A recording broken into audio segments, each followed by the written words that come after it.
Welcome back, everybody. It is Phoenix Dingo. Welcome back to my channel. Okay, so the debate is coming up here real quick, and I'm really excited, but I'm also very nervous. And the reason why is I feel like they're trying to bait Andrew Yang. One of the topics coming up is going to be drugs. Okay. Now, any of y'all who have heard some of his speeches have heard how he talks about how there need to be shoot-up stations. I completely agree. Um, they did this, I believe, it was either Iceland or Switzerland. I don't know. I'd have to look it up again. School was like 4 years ago. I'm sorry. But anyways, long story short, they opened up shoot-up stations where people could do their drugs. At stations, they could get clean needles, they could get pure product, and they could also be there for counseling. It would pretty much meet people where they're at. So if you're on drugs, you can go there, they can dose you, and then they can slowly start dosing you back. But it gives people who are addicts a place to where they could go ahead and do it safely, which would cut down on the amount of opioid. I can't speak, sorry. I'm not going to edit that out though.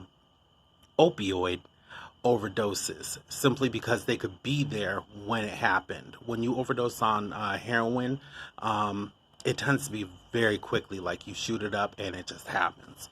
So they would be there on the scene, so if anything happened, they could dramatically reduce the amount of people that are going to die from overdoses. Not only that, but they have professionals who are there who can give them fresh needles that would cut down on people that would contract HIV through using the same needles, which is very prevalent. I'm very shocked that they only have, like, I believe, one needle exchange in Florida. I'm just stunned about that. And a lot of people are like, well, why are you worrying about the druggies? Well, one, if you're president for everybody. That includes drug addicts, that includes prostitutes, that includes everybody. No one's better than anyone else, despite what you might think. You don't know about that person's struggle, you don't know about their journey. Anyways, so when it comes down, plus they're vulnerable. We're supposed to be taking care of our vulnerable. It just it's just stupid. Anyways, there was a mayor in Tully, New York, who wanted to start one of these shoot-up stations, and everybody was just all upset about it.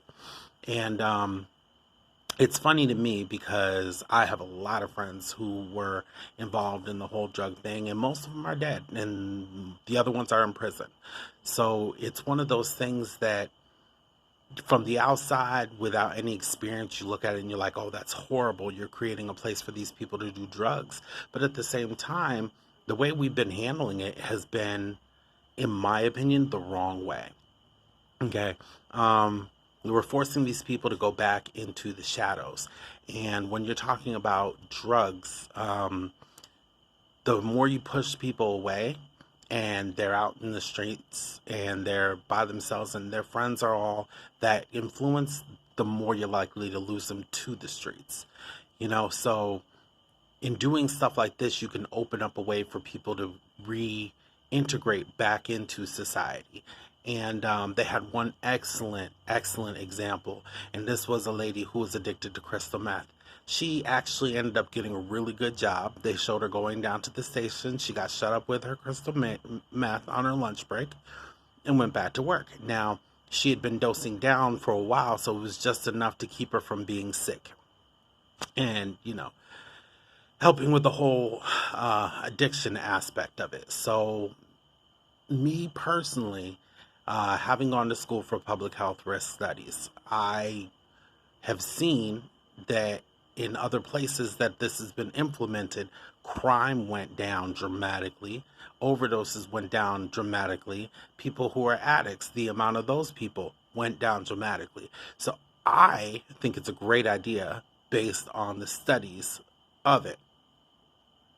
Now, Andrew Yang has mentioned this a few times, and I feel like this is going to be one of the questions they actually let him respond to, and people are going to freak out. They're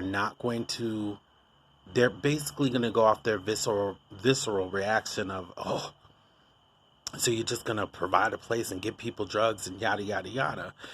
And the answer is yes, but you got to think of the big picture. You got to think about the fact that when people are going through this, they're we've already discussed it, using dirty needles. They're doing it in back alleys. They're doing it in places to where they could overdose and not be found and end up dead. They're doing it in the bedroom by themselves, and their mother can find them the next morning. There's so many things about this. And again, as someone from the outside looking in who has no experience with that, then you're not going to think about these different layers that go to the problem. Okay. um it would cut down on so much. I know that there was a girl when it was like what, 2000, and she ended up overdosing, and everyone left her because they were afraid they were going to get in trouble, so she died. It was needless, but they were too afraid that they were going to get in trouble for getting high off of heroin. And so by decriminalizing it, you can put these people in a place to where they can get what they need. They don't need a timeout to sit down and think about what they did. What they need is help. What they need is compassion.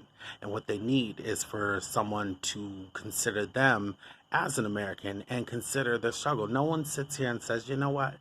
I want to get addicted to heroin today. I'm going to do it. I'm going to go get addicted.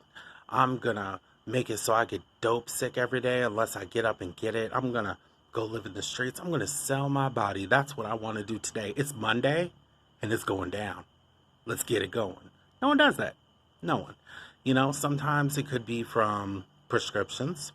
Sometimes it could be curiosity. Sometimes it's peer pressure. Sometimes it's a bad relationship. A lot of these things do happen. So I think it's very important for people to consider alternatives, especially when we're talking about drug overdoses and people getting addicted, going through the roof. I mean, it's skyrocketing. So clearly DARE isn't working.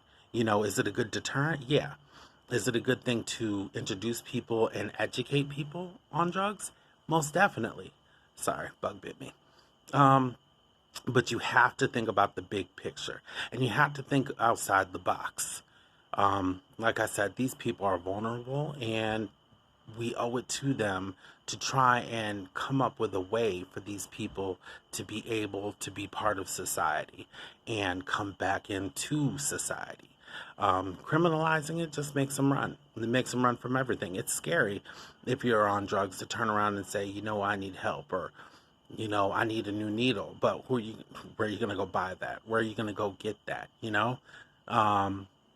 same thing with people doing crack. I mean, there's so many different things that all these people are on. And this is one thing that Andrew Yang believes in.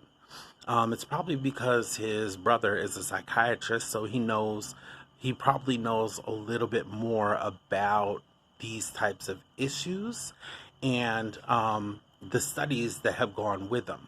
And when it comes down to shoot up stations, they have been shown to be very effective. However, again, this, in my opinion, is a bait. And this is going to be one question that they're actually going to ask him. And when he answers, my prediction is it's not going to go over very well.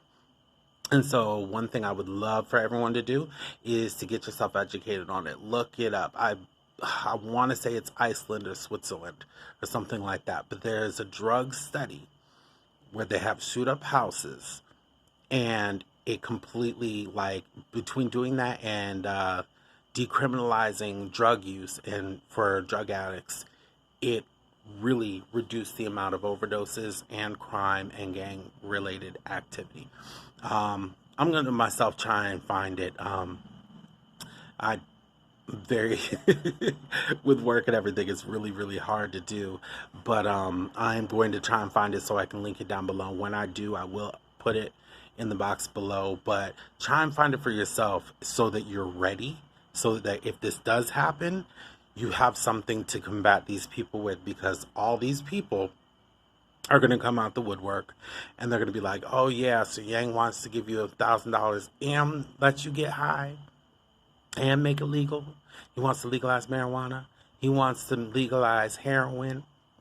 That's not what he's talking about. He's talking about decriminalizing heroin and legalizing marijuana. Okay, that's two different things. Shoot up houses is for the people, but it's also for the communities. You make it in a way so that people have options. Anyways, I'm not going to go too deep into it, but I just wanted to do that quick video. I just read this article about it, and I was like, ooh, they are baiting him. The DNC is really, really tricky. I'm going to do another video on that, but I will say this. They are really, really tricky, and they're seriously making me not want to be Democratic anymore. Not that I was Democratic. I'm kind of whatever I want to be, but going with the DNC, they play too many games. They play way too many games. Anyways, y'all hit me up below. Let me know what you think. And if anyone finds the link, let me know. Please put it in the box below, and I will put it in the whatever below so other people can read it. Anyways, I'll be watching tomorrow. Everybody watch. Have a good time.